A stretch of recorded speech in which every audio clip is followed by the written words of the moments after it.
Hey there, welcome back to Reddit Dating, the best channel for Reddit cheating stories. Be sure to like, subscribe, and hit the bell notification for more stories like these. Now, let's get into the video. I've abandoned my family, and I'm fine with it. I'm composing this from my RV outside a cafe with free internet service. I've gone over this in my head a million times, but I assumed writing it down might help me clarify my thoughts.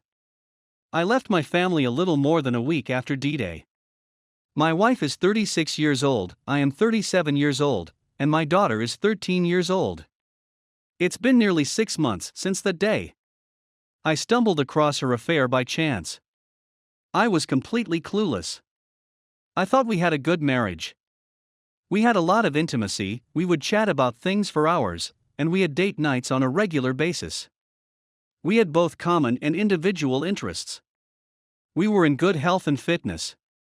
Was it good? Or was it just me thinking that? My wife, let's call her Eve, cheated, thus she clearly preferred another man over me. And she couldn't possibly love me if she could betray me like that. I was thinking she was my best friend, but it turns out she wasn't. In retrospect, I can see that I was probably seeing everything through rose-colored glasses. I honestly thought my family cared about me. I thought I was adored.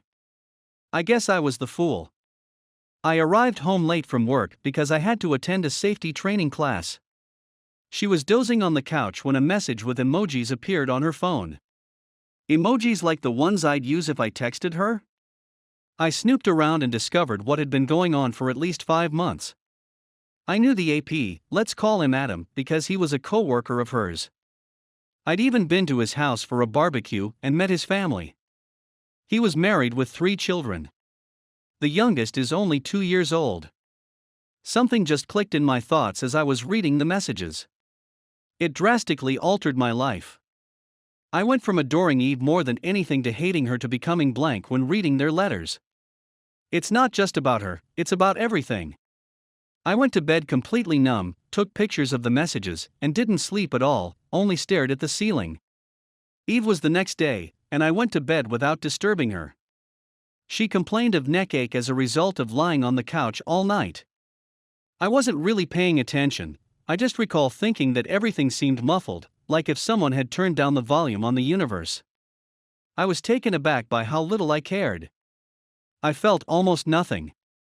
Shouldn't I be angry? I didn't say anything at breakfast as my wife and daughter talked. They didn't seem to notice anything out of the ordinary about me. Or even acknowledge my existence. But I wasn't feeling like myself. I felt like I was someone new, someone I didn't know or understand, dressed in the old me suit. I went through the motions of daily life, went to work, and did all the usual things. The only change is that I kind of stopped speaking. Unfortunately, I realized that no one seemed to notice. It's as though I never existed. I began to realize that Eve and my daughter did not truly love me. I was in the house with them, but they didn't really interact with me unless they needed something from me. They spoke at me rather than with me, if that makes sense. I'd experienced these agonizing aches that would come and go. They would utterly overwhelm me at times. I wasn't feeling well. I wandered around like this for 5 days before Eve asked if something was wrong during dinner. I think I only said 3 words to her and my kid during that time. I didn't even respond to her query. Instead, I made a "I'm fine" / "don't know" face and started eating. She seemed to be fine with it. I didn't go to work the next day. I work for the local power company, where I fix power lines and other things. I brought several miscellaneous items as well as my camping / hunting gear. I didn't have much of a plan. I put it in my car and drove about the neighborhood for a time, eventually ending up at the kitchen table, waiting for my wife to return home. She arrived home with a few bags of goods and began unpacking by telling me about her day. I was just sitting at the kitchen table in agony. Apart from a brief glimpse when she entered the kitchen, she didn't even look at me. Daughter came in and did the same thing. Their backs were turned to me, and they were discussing some trivial item for sale. I've never felt so rejected, undervalued, or alone in my life. I felt completely invisible, as if I weren't there or didn't deserve to be acknowledged. I was reflecting on our lives, and all I could see was that they didn't give a damn about me. They probably never did because I was just a bystander in their lives. They didn't care about me. I was a useful and convenient prop. I was hit with a wave of anguish, cried, but they didn't care, so I became enraged, very enraged. I rose up, grabbed a glass of water, and threw it hard at the tiles over the sink. It just blew up, and glass fragments showered down on everything. They both whirled around, furious what the H. When they saw my distorted tear-soaked face, they froze, unsure what to do. It was awkwardly quiet for a long time before I spoke. Eve, I know everything about your infidelity with Adam. I was astonished at how clear it came out because I was clenching my jaw so tightly that it hurt. What? My daughter asked Eve. Is that correct, Mom? Eve began to try to explain. She gave me a short glance and replied, sorry, I can explain. Then she returned her attention to our daughter, and they began squabbling. It was like if I was invisible or something. Hello. Here comes the glass thrower. After a few minutes of observing their increasingly heated disagreement, I simply walked out and into my car, looking out the window at them as they continued to argue in the kitchen. They had no idea I had left. I remained there for a few more minutes before giving up and driving away. Eve tried to phone me after about 15 minutes, then call after call after call, then a deluge of texts from both of them. I simply ignored it and ultimately shut off the phone. The following day, I took half of our money and called my supervisor. I told him I wasn't sure when I'd be returning. He told me I'd be fired if I didn't show up. I simply said okay and hung up. I simply didn't care. When I arrived at Adam's residence, his wife opened the door. I handed her a copy of the mails and told her about Adam and my wife's activities. I left her sobbing on the stairwell. At the end of the day, I found myself at a small hotel on the outskirts of town. The next few days were a jumble as I tried to make sense of everything. I didn't make any significant progress. I was mostly staring at the wall, trying to come up with excuses not to commit suicide. Eve's older brother is a police officer. We'll call him Bob. I'm not sure if Bob arrived on the third or fourth day. I'm not sure how he found me. He attempted to question me, but I remained silent. When I didn't respond, he informed me that I was under arrest and placed me in handcuffs. However, he did not take me to the station as I had anticipated. Instead, he drove me home. Bob pulled me into the living room, where my wife and daughter began berating me right away. Still, I remained silent. I just sat there in awe as they told me how bad this was for them. When I was a nasty a-hole for making them worry.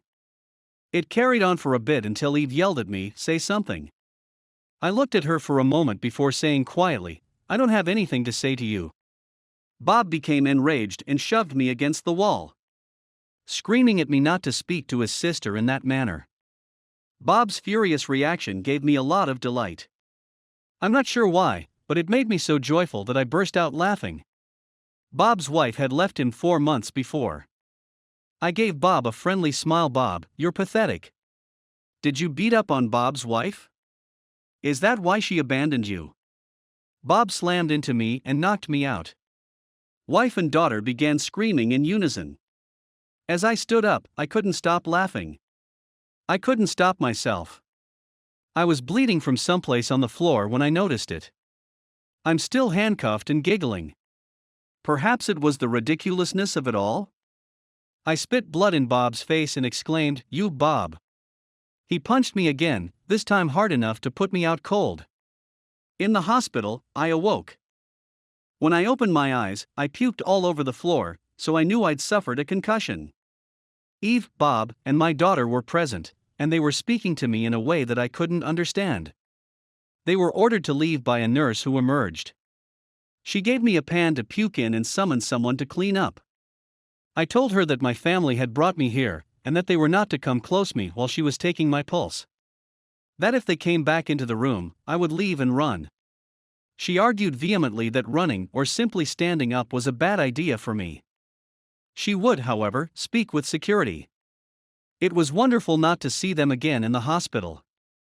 I could finally think, and I felt a little better. I considered reporting Bob in order to get him fired, but it's a small town. His co-workers would most likely cover for him. I pondered addressing my wife, but it also didn't make sense to me. I chose to vanish, to become a ghost, since I didn't want to see these individuals again. I wrote each of them a letter and warned Bob that if he troubled me again, I would report him. I informed my daughter that Eve had deceived me, and that she would no longer have a father. I wrote a lengthy letter to Eve. I made an effort to be as practical as feasible. I told her I was going to sell the house, that I wouldn't be paying the mortgage or utilities any longer, and so on. I told her that reconciliation, or even contact, was out of the question, especially since she had sent her brother to drag me back and beat me senseless in front of them. I emphasized that I will never do anything for her again, so if she wants a divorce, she must organize it herself. I told her I was going to vanish and didn't want to be discovered. That if she interferes with my life again, I will commit suicide. That we'll never talk again. I concluded by expressing how much she had hurt me. I really regret saying that final phrase to her. It's as if I let her steal a little more of me, as if I let her cause me a little more agony. In the hospital, I devised a plan to vanish, and Eve gave the hospital some new clothes, which they forwarded to me. Then one evening, I simply exited the rear fire escape. I set off some type of alarm and panicked a little, but happily no one stopped me. I returned to the motel to retrieve my car. I exchanged it for a modest RV and took off. I recently purchased a new phone. My father was the only person I called. I told him everything and warned him that if he provided my new phone number to anyone, I would be completely unavailable for the rest of my life. He could phone me if he wanted to reach me in order for me to sign something. Aside from that, I just wanted to be alone. I grieved the loss of my former life for the first several months, but I soon realized that I was grieving the death of a fantasy. A memory that lived solely in my thoughts. The devoted wife and daughter, the family, the friends. It was all a figment of my imagination. These people never genuinely cared about me. Over time, I began to recreate some semblance of a life. Only this time I was completely invisible. I ghosted the entire society. Now I'm just a box. To store valuables and cash, I hire a safe deposit box. For money, I do odd things. I go hunting, fishing, and scavenging. My money expenditure is minor, hence my cash reserves are increasing. I don't have a bank account and I don't pay taxes. When people ask what my name is, I say Fred. This is not my name. I go out of my way not to contribute to society or anything else. I am still invisible, like I was in my family, but at least to strangers. Not those who claim to adore me. To be honest, I kind of like it now. I make my own beer, I travel, and I have no obligations. I work whenever it is convenient for me. I spend a lot of time relaxing in nature. I go hunting and fishing with a few companions. I am in fantastic shape, in fact, I am in the finest shape of my life. Overall, my life is improving. At the very least, no one is manipulating me for their own gain while appearing to care about me. I have no idea what happened to my wife and daughter, old acquaintances, or the rest of the family. I'm not sure if I'm divorced or owing child support. I have no idea what happened to the house. I'm not particularly bothered. My father has tried to offer me information a few times, but I have always turned him down. He is the only person from my previous life with whom I periodically communicate. I feel liberated, relaxed, pleased, and even delighted. I don't have much, but I don't require much either. When I reach the end of the line, I will sell everything and burn the remaining funds. I'll make certain that there is nothing of worth left to remember me by. Then I'll walk into a national park without anyone knowing and vanish for good. I like to go to retail malls, railway stations, and bus stops and just observe people. There they are, all the men who used to be like me.